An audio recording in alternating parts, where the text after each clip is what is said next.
Assalamualaikum warahmatullahi wabarakatuh.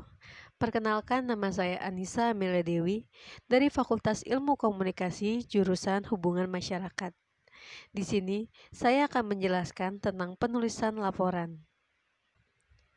Laporan merupakan satu bentuk informasi yang diberikan oleh seseorang untuk mempertanggungjawabkan sesuatu atas sebuah kegiatan yang dilakukannya kepada orang lain atau suatu badan. Menurut Keraf, laporan adalah suatu cara komunikasi di mana penulis menyampaikan informasi kepada seseorang atau suatu badan karena tanggung jawab yang dibebankan kepadanya.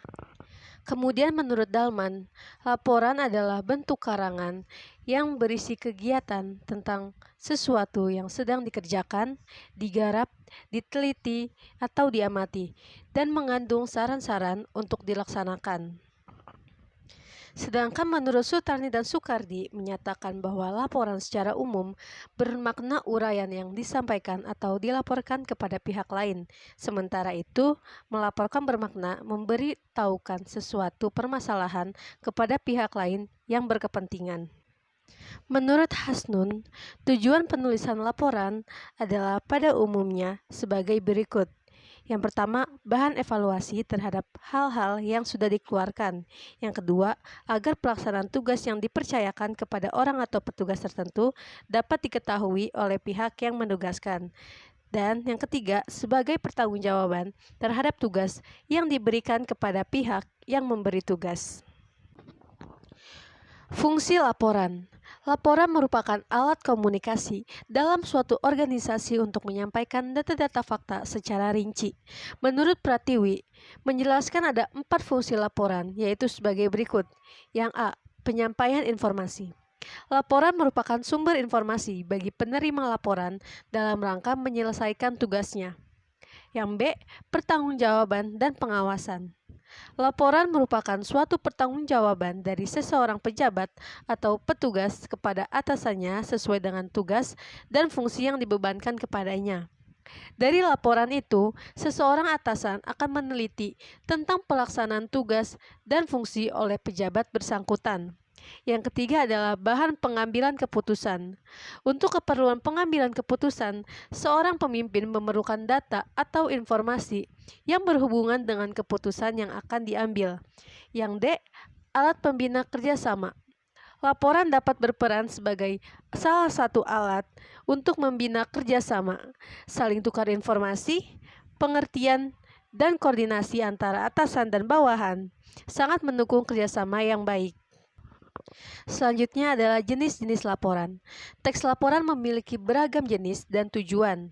Secara umum, menurut Keraf menyatakan terdapat 7 jenis laporan yang dibuat untuk kepentingan perusahaan dan pendidikan, yaitu yang pertama adalah laporan yang berbentuk formulir isian, yang kedua, laporan yang berbentuk surat, yang ketiga, laporan yang berbentuk memorandum. Yang keempat, laporan perkembangan dan laporan keadaan.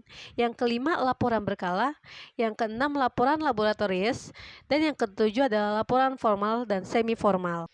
Sedangkan menurut Widya Martaya, laporan digolongkan berdasarkan tujuan, waktu, dan gaya tulis. Laporan berdasarkan tujuan terdiri atas laporan perencanaan dan laporan pengontrolan. Laporan berdasarkan waktunya dibedakan atas laporan berkala dan laporan khusus. Sedangkan laporan menurut gaya penulisannya dibedakan menjadi 2, yaitu laporan resmi dan tidak resmi. Berdasarkan beberapa pendapat di atas disimpulkan terdapat beragam jenis laporan yang ditulis sesuai dengan tujuan penulisannya. Selanjutnya ada sistematika laporan. Menurut Kementerian Pendidikan dan Kebudayaan, ada 3 struktur teks laporan hasil observasi, yaitu sebagai berikut. Yang pertama ada definisi umum. Definisi umum dalam pengembangan paragrafnya berisi pengertian tentang sesuatu yang akan dibahas. Definisi umum juga disebut sebagai bagian pembukaan dalam sebuah teks laporan hasil observasi. Yang kedua ada deskripsi bagian. Deskripsi bagian merupakan isi dari teks laporan hasil observasi. Deskripsi bagian berisi gambaran tentang sesuatu secara rinci. Dan yang ketiga ada deskripsi manfaat. Deskripsi manfaat merupakan bagian yang berisi manfaat atau kegunaan. Deskripsi manfaat menjadi bagian penutup dari teks laporan hasil observasi. Lebih khusus lagi, Keraf menyebutkan sistematika laporan, yaitu yang pertama halaman judul, yang kedua surat penyerahan, yang ketiga daftar isi, 4 ikhtisar atau abstrak, 5 pendahuluan, 6 isi laporan, 7 simpulan, 8 saran, 9 appendix, dan yang ke-10 bibliografi. Berdasarkan beberapa pendapat di atas, dapat disimpulkan bahwa pokok isi teks laporan adalah pendahuluan, isi laporan, dan penutup. Tahap pendahuluan atau pernyataan umum diikuti oleh anggota atau aspek yang dilaporkan. Tahap pendahuluan atau pernyataan umum merupakan semacam pembuka atau pengantar tentang hal yang akan dilaporkan. Tahap isi merupakan uraian dari pernyataan umum berdasarkan fakta yang ditemukan di lapangan. Di akhir paragraf berisi kesimpulan. Saat menulis teks, laporan hendaknya ditulis terlebih dahulu kerangka teks laporan, yaitu judul laporan, objek yang diamati, lokasi, tujuan, waktu, hasil, kesimpulan, dan tanggal pembuatan laporan. Langkah-langkah menulis laporan. Menurut Wianto dan kawan-kawan, menyebutkan langkah-langkah penulisan laporan hasil observasi adalah sebagai berikut. A. Melakukan kegiatan observasi. Mengumpulkan data terlebih dahulu sebelum menulis laporan yang lengkap. Data yang dikumpulkan dapat berasal dari penelitian, kunjungan, kumpulan jurnal kegiatan, angket, wawancara, dan pengamatan atau observasi. B. Menulis kerangka laporan. Setelah data hasil observasi terkumpul, kemudian menulis kerangka laporan.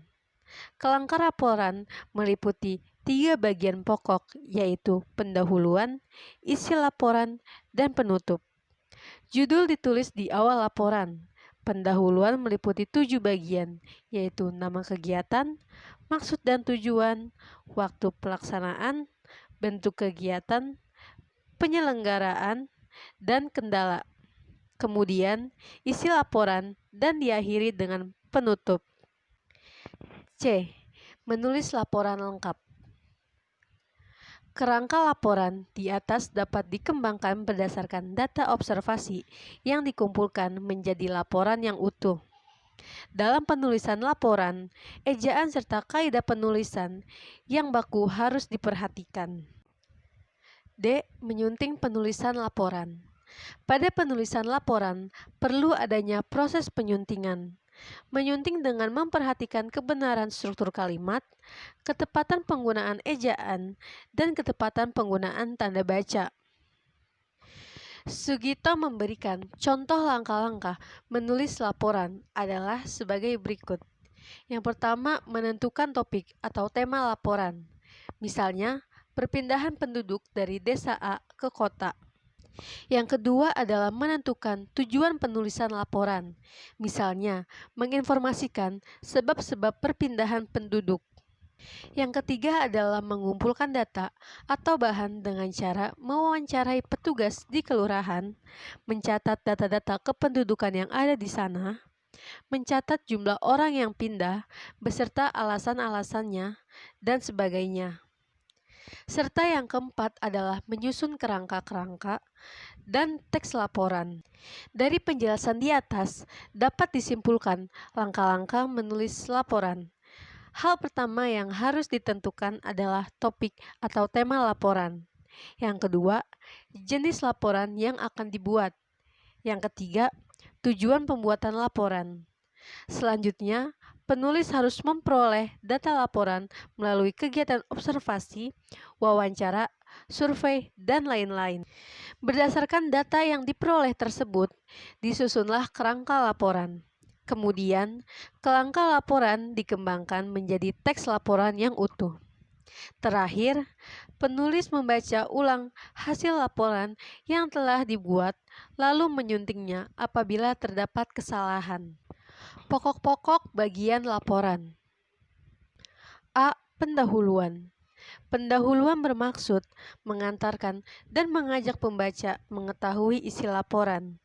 Jadi, pendahuluan memuat latar belakang persoalan, apa sebabnya laporan dibuat, apa maksud penulisan, apa sesungguhnya perihal yang akan dikupas. B. Batang tubuh laporan.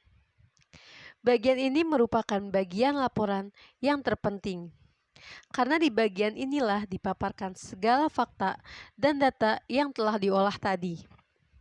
Batang tubuh laporan biasanya mengandung uraian tentang fakta dan data pelaksanaan kegiatan, fakta tentang tujuan yang telah dicapai, masalah-masalah yang dihadapi, serta pembahasan atau analisis masalah setelah diuraikan. C. Kesimpulan. Kesimpulan adalah hal-hal yang besar atau garis-garis besar dalam penyajian bab sebelumnya. Perlu diingat bahwa masalah tidak disimpulkan. Yang disimpulkan adalah fakta dan pemecahan masalah. D. Saran. Saran adalah semacam terapi atau pengobatan. Langkah-langkah yang akan dijalankan untuk pemecahan masalah, baik dalam jangka pendek maupun jangka panjang. Saran sifatnya dinamis. Saran pada dasarnya berasal dari yang telah disajikan maupun yang berasal dari luar yang telah disajikan. E. Lampiran. Lampiran merupakan data pendukung uraian isi laporan yang mungkin terlalu banyak, sehingga tidak dimasukkan dalam teks laporan. Apabila dimasukkan dalam teks laporan, dapat mengganggu kontinuitas laporan, dan lebih jauh lagi dikhawatirkan dapat mengganggu pengertian mengenai hal-hal yang diuraikan dalam teks laporan. Selanjutnya adalah contoh laporan. Di sini saya memberikan contoh laporan dengan judul Membuat Singkong Goreng yang Lembut. Tujuan pembuatan singkong goreng. Singkong goreng merupakan cemilan berat yang digemari oleh berbagai kalangan, terlebih kalangan orang tua.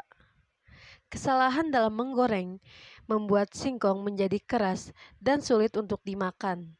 Oleh karena itu, singkong harus dimasak dengan baik agar menghasilkan tekstur yang lembut. Untuk bahan-bahan yang digunakan adalah sebagai berikut. Yang pertama adalah setengah kilogram singkong mentah, yang kedua 250 gram air hangat dan 250 gram air dingin, yang ketiga adalah garam dan ketumbar. Langkah-langkah pembuatan singkong goreng. Yang pertama, kupas singkong lalu potong menjadi beberapa bagian sesuai dengan selera.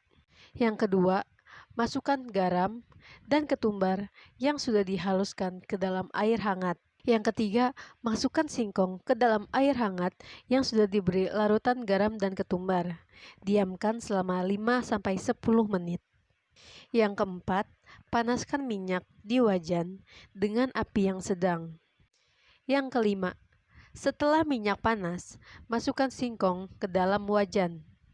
Goreng hingga setengah matang. Yang keenam, angkat singkong dan masukkan ke dalam air dingin yang diberikan larutan garam. Tunggu hingga 10-15 menit sampai air meresap.